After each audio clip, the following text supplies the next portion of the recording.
Katika maisha ya watu wengi hukutana na mipaka inayozuia kufikia kusudi lao. Mipaka ambayo mipaka hii ina uwezo wa kumzuia mtu kufikia kusudi aliloitiwa kuwa nalo. Mipaka hiyo inaweza kuwa ni mipaka ya kiroho, yaani mtu kafungwa kwa namna ya rohoni, amewekewa mipaka.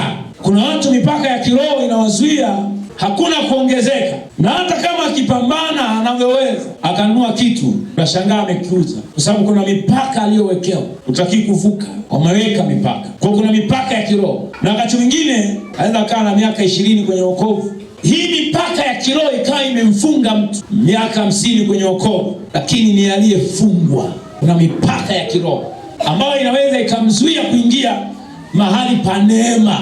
Kuna mtu unaweza ukamwahidi jambo zuri kabisa, akaahidiwa jambo zuri, ila mipaka aliyowekewa ya kiroho, jambo lile hatolipata. Anaweza akafikia anaondoka sehemu, kwa sababu akiwepo eneo lile jambo litatokea. Kwa ile mipaka inamzuia kumiliki, anatoka eneo husika, na anaweza akawa mzuri wa kuanzisha mambo, anakuwa na energy wakati wa mwanzo, lakini kadri siku zinavyozidi kwenda, ile mipaka aliyowekewa, ile energy inaanza kutoweka ndani ya huyo mtu. Unaweza ukawa na nguvu ya kufanya ibada, lakini ile mipaka uliyowekewa. Wako watu wengi ambao wanaishi leo wana mipaka ya kiroho ambayo inawazuia kuwa watu fulani. Chunguza kwenye maisha yao. Mtu anaweza akawa mchungaji, anaweza akawa mtumishi wa Mungu, lakini pia ikawepo mipaka inayomzuia asifike sehemu, na hii mipaka inaweza ikatengeneza hata ugomvi. Kuna watu wanawachukia watu ambao hawataki kuwachukia, kwa sababu ni watu ambao Mungu amewaleta kwao sehemu ya kuwa wasaidizi. Ile mipaka aliyowekewa kiroho, unashangaa anaanza kumchukia mtu, na the way anavyomchukia ndivyo ambavyo anachengana na baraka zake. Kwa nini? Kawekewa mipaka ya kiroho, hatakiwi kufika sehemu. Mipaka ya kiroho mtu akishawekewa, mwanzoni anasema hii ni sukari, lakini ile mipaka ya kiroho ikishaanza kushughulika, hatasema hii ni sukari, atasema hii ni chumvi. Inawezekana hujanielewa hapo. Roho Mtakatifu nisaidie watu hao waelewe. Napenda kutolea mifano sana ya watu ambao wako kwenye mahusiano. Watu wanaanza vizuri, wanaitana baby. Oh baby, kasura kako, kasura ka kitoto. Neona deka pale, jamani baby. Yaani unajibebisha pale. Laha, unaitwa majina yote. Yaani ndio mlima Kilimanjaro wangu. Naweza nikapanda nikashuka mama, bila kuchoka. Ikifikia mahali alikuwa anakuita mlima Kilimanjaro, anakuambia wakazi gani, ushanichosha wewe mwanaume, ushanichosha wewe mwanamke. Yale majina aliyokuwa anakuita majina mazuri hayapo tena. Nashangaa unaitwa wewe katika wanawake na ni mwanamke, katika wanaume na ni mwanaume. Hii imekuwaje wakati ulikuwa unaita wewe ndio sukari wangu? Mipaka ya kiroho ikishafikia mahali inasema huyu hawezi kuvuka. Kuna watu wamewekewa mipaka ya kiroho kwamba huyu kwenye ndoa miaka 3, huyu kwenye ndoa miaka 4, huyu kwenye ndoa miaka 5. Yaani kuna kitu hakionekani lakini kiko ndani ya mtu. Unaweza ukawa na mwanaume ambaye ndani yake amewekewa mipaka.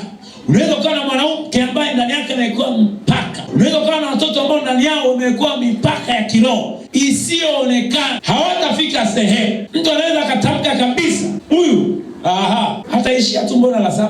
Tuko naye hapa. Mimi ndio fundi, mtaniona. Mtahama kijiji kama akiendelea.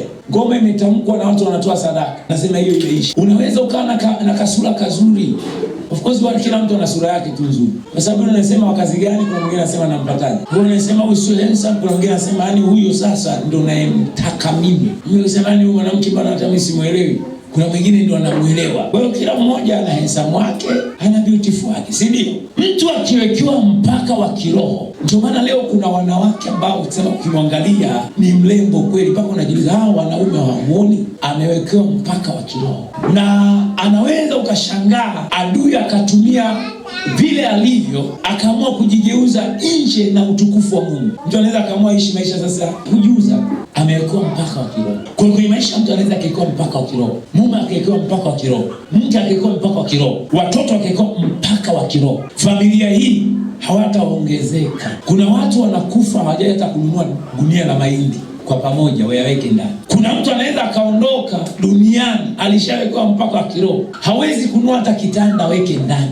Kuna mazuio aliyowekewa, hawezi kufanya kitu fulani, anaambiwa mwisho hapa. Haitatokea. Fanya unavyoweza kufanya. Kipato hakiwezi kuvuka. Kwa nini? Ule mpaka unanena. Wanasema huyu mwisho wake ni shilingi kadhaa. Huyu mwisho wake ni 300,000. Huyu mwisho wake ni 400,000. Huyu mwisho wake ni 500,000. mwingine 50,000, mwingine laki, mwingine 10,000. Yani mzunguko wako fanya unavyoweza, ni hivyo. Kuna mtu amewekwa mpaka, yani mfumo wa fedha zake ni mfumo ule ule. Yani unapata leo unatumia chote kinaisha, kesho tena unaenda kugundulika. Kuna vitu vimetamkwa, na likishatamkwa jambo linahusiana na mipaka ya kiroho, unaweza hata kama ukawa na bilioni 1 sasa hivi B1, lakini nikwambie kabla mwaka hujaisha mtu anakuwa hana. Yani wanaruhusu kwamba anyway, tunaruhusu afike kwenye kiwango fulani, lakini mpaka hatoshuka. Manake mpaka huo una kawaida ya kusogezwa, aidha kupanuliwa ama aidha kurudisha ndani. Ndio maana leo kuna ugomvi wa mipaka, wewe kwamba umeingia ndani, umeingilia eneo lako. Sasa kuna watu wanasema okay, amepiga mpaka B1, okay sawa. Tunachofanya sasa ni kuzuia, hakuna kuongezeka. Kwa hiyo mtu utakuta kila alichokuwa nacho atakitumia mpaka kinaisha. Inabaki historia kwamba aliwahi kuwa na kitu. Kuna matamko yaliyotamkwa. Na kuna watu, oh my God Jesus, kuna watu mipaka yao. Hivyo unajua wakati mwingine unaweza usiwe na mipaka ya kiroho, lakini aina ya mtu unayekutana naye kwenye maisha yako akawa na mipaka ya kiroho. Ile mipaka ya kiroho ikaingia ndani yako, na hasa kwa watu ambao wanaitwa mke na mume. Kuna watu wengine ambao wanaitwa wachumba, ni wachumba lakini tayari wanakula kachumbari. Mwingine amechumbiwa hapa, kala kachumbari, vikashindikana. Kaenda na sehemu fulani anachumbiwa, anakula kachumbari. Kila anayemchumbia lazima alele kachumbari. Na akisha kulele kachumbari, kuna mipaka ya kiroho anamwachia ndani yake. Ni vitu visivyoonekana. Ni kama kuna magonjwa ambayo yanaambukizwa kwa namna ambayo usioiona kwa macho haya. Lakini mtu anaambukizwa. Leo kuna Ebola inasumbua. Yaani mtu unaambukizwa kwa namna ambayo unachoambukizwa nacho ukiona, lakini unaambukizwa. Sasa mambo ya kiroho, kuna vitu ambavyo mtu anapewa havionekani, lakini inaingia ndani yako. Kwa hiyo inawezekana mtu ambaye uko naye ana vifungo vya kiroho, na huyo anaambiwa mpaka wako wewe kwenye eneo la uchumi itakuwa hivi. Ndio maana wako watu ambao alipokuwa na urafiki na mtu fulani wakana na kachumbari, ndipo ambapo mambo yake yalianza kuharibikia, ndipo mambo yaliharibika, kwa sababu kuna vitu vya kiroho manake huyu mtu alivipokea, na hivyo vitu vya kiroho labda pengine vinasema huyu mtu hataki kufanikiwa kwenye uchumi. Sasa mtu unapokutana naye, unakuwa naye, unashangaa na wewe ile roho inaingia ndani yako. Biblia inasema analala na amekuwa mwili mmoja na. Kwa unashangaa vitu vinaanza kuharibika vya mtu. Kwa nini? Mipaka ya kiroho. Kupitia mtu ulionao ndoto zako zikaisha. Ulikuwa na namna unajiona ni mfanyabiashara kwenye hili taifa kubwa. Baadaye unaanza kujiona ni mfanyabiashara kwenye ubalozi wa nyumba kubwa. Yaani una uwezo wa kuporomoka ukawa mtu fulani katika hali ambayo ulikuwa utarajii. Mipaka ya kiroho. Kwa wako watu waliotamkiwa. Alafu wakati mwingine mtu anaweza akawa mbishi, asiyeelewa, akawa na moyo mgumu, na wakati mwingine asitake kupona.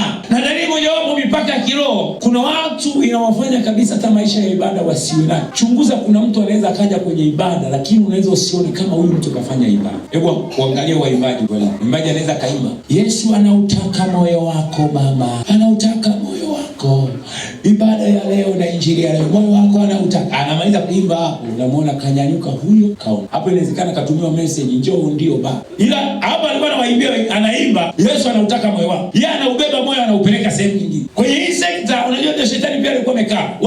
Waangalie waimba, sio waimba kwaya, waangalie watu wa praise. Yaani unaweza kuona wenyewe wakishamaliza kile kitengo chao ndio unaona basi. Acha. Anakwambia acha mpaka majasho yanatoka, acha. Hapo akitoka hapo ndo anaenda kufanya vifungo vya kiroho. Viko ndani. Unaweza kukuta mwanaume kama mimi hapa. Yaani kazi yake unamkuta yuko kanisani, kumaliza ibada ni kushikashika tu mabinti. Hawa kaza watu weka mkono kwa mke wa mtu. Kashikashika bega. Kuna vifungo. Hebu sema na yao. Sema leo. Katika jina la Yesu Kristo. Vifungo hivyo mimi navishughulikia. Na hivi vifungo mara nyingi kwa Mungu ukiwa navyo huwa vinazuia. Alafu yani mara nyingi unakuwa huoni. Na hata ukiambia mtu unakuwa mkali. Itisha maombi. Kama unakuwa ya kubwa, una timu kubwa ya waimbaji, unaweza kuona kwa hesabu. Huwezi kuona mtu anashughulika apambane na neno. Na hivi vifungo vya kiroho vinawafanya pia watu watoke kanisa moja kwenda kanisa jingine. Kwa sababu hivi vifungo vya kiroho mara nyingi inaposemwa ile kweli inayomhusu yule mtu, inaweza ikamtengenezea ndani akawa na mahakama yake, jaji yeye mwenyewe, shahidi mwenyewe na mtoa maamuzi mwenyewe. Kwa hiyo inaanza kuanza kutengenezea hukumu ndani. Hiyo hukumu inamfanya mtu pengine yani aone sasa bora nitafute mahali pengine pa kusali. Maana Mungu ukitaka kupona na ukitaka kubadilika lazima ulibebe neno na kulifanyia kazi. Mipaka mingine ni mipaka ya kifedha. Kuna mipaka ya kifedha. Nishazungumza pia. Mtu wa fedha. Nimeshasema. Na ukiwepo mpaka wa fedha, nikwambie hivi, unaweza ukapewa hapa hela, mtu anakuambia usirudishe, ingize kwenye biashara. Nikwambie hivi, utaanza kwa shamba, lakini mwisho wa siku ile biashara haitozaa matunda. Na utakuja kushangaa imeishia wapi? Uliitafuna mwenyewe. Imeishia wapi? Ukiambia tupe historia hiyo biashara imeishaje? Nasema hata mimi mwenyewe sijielewi. Hujielewi. Yaani wewe mwenyewe huelewi, sielewi. Lazima nikutolee mfano. Umekaanga chapati zako, labda mtaji umeweka 10,000. Kwenye hiyo 10,000 labda faida yako labda imekuja 4,000. Unashangaa umeingiwa na roho ya kupenda chapati kama nini. Kwenda ukamalize kuzipika mwenyewe tu. Ushapiga chapati za 2,500. Hapo mtoto leo anatokezea, mama ataka chapati. Mama ataka chapati. Na mtoto kama mchungaji. Yaani zile zilizobaki kama faida kwenye 4,000 zimebaki ngapi? 3.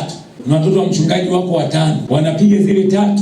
Unaanza kupiga tena nini na mtaji. Umeolewa. Baba naye anakuja ukaisema hivi, kuna njaa kweli. Njaa kweli. Mume wangu ngapi? Kinipa kama 4 hivi. Kwenda kazi. Unajua tena mwanaume asifigwa nini? Kazi na kula. Ibeba. Hadi baada hapo natafuta mchango. Hadi mchungaji, yani mimi nashangaa mpaka na mtaji unaisha. Mama yangu. Wewe mwenyewe hapo ndo unakula mtaji. Sijui hapa eneo kuna chuma ole. Hapo kuna chuma ole tumekuwa maengeko matumbo yenu. Haleluya. Kwani mipaka, hii mipaka ambayo inakuwa imewekwa ndani yako, unakuwa uoni. Yaani unaona kawaida tu. Kumbe sio kawaida.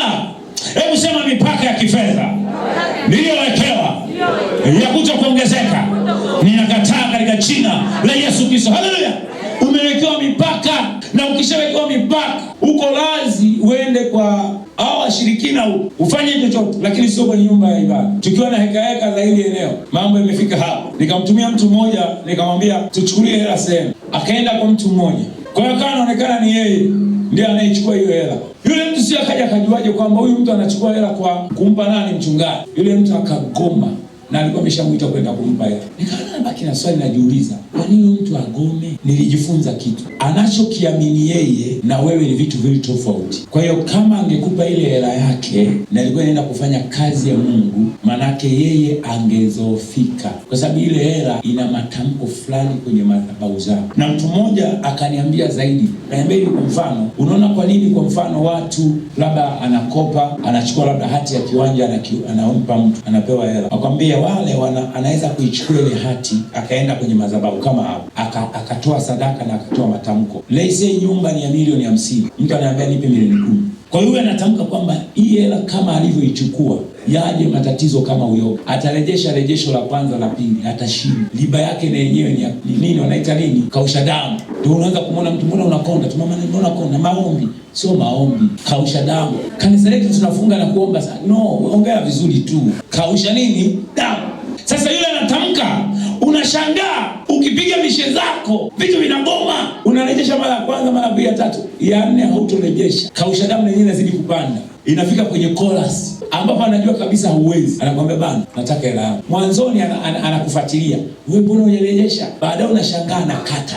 Hakutafuti. Anachokutafuta ile hela ipande. Kwa sababu yeye ameshaiambia miungu yake. Na miungu inakuja kufunga biashara zako, shughuli zako. Yaani utapata hasara. Ukishapata hasara yeye huko anatengeneza faida. Ndipo mahali ambapo unashangaa mtu anashindwa kulipa, nyumba inachukua. Leo watu wanafanya biashara kwamba hivi anaona ukiweka bondi kitu cha thamani, yule anageuka kwamba hiki kitu nakichukua na nitakiuza. Kwa hiyo unapigwa juju, unawekewa mipaka. Ile inakuwa ina mipaka. Ndipo ambapo sasa mtu anaanza kutembea na anaongea mwenyewe. Hivi yale majani ukiyachukua ukichanganya mchicha unapata vitamini A. Wewe baba vipi? Yaani vitu havieleweki. Na ndio maana yule aligoma kuitoa. Kusema na nyingi yale kuna mtu mmoja ukiweka kiwanja ukampa ndugu yangu, na mkija kushindana kwenye ulimwengu huko lazima atakupelekesha sana kwa sababu mmeshindana. Yana ukiweka kitu anahakikisha amekupokonya. Hivi ngapi utaweza, lakini umeweka kitu imeisha hiyo. Sasa kuna watu wamewekewa mipaka ya kifedha. Wenzako wanaenda kwenye madhabahu zao, wewe unaenda kwenye madhabahu hii. Fedha inasemeshwa, fedha ina roho. Ndio maana mtu anaweza kaa na fedha akaenda sokoni, nafsi inamwambia, mtu anaambia baba tembea vizuri utakanyaga vitu vya watu. Yaani ndio unasema sasa hata nikikanyaga hela ninayo na walipa tu mbona. Yaani unatembea makusudi ukanyage nyanya za watu, ukanyage machungwa ya watu, una hela. Kuna mtu ameandikwa hapo ukikojoa faini 50,000. Sasa mbona nakojoa sasa? Nakojoa. Simesema faini ukiungana kwamba jamani tulieni. Nimesema faini shilingi 50. Tulieni nimalize sasa. Nawalipa. Inazungumza. Hebu sema mipaka yoyote iliyowekwa kwenye maisha. Yaani inazungumza. tunazungumza, mwingine anaambiwa hivi, huyu anaipata hela, lakini sasa hela yake tunaisemesha. Tukimwona tu mwanamke, wewe mwanamke, njoo hapo mwanamke, wewe kaka, unikome wewe, unajua mimi nani? Unajua na hela mimi? Kaka, umeulizwa hela zako?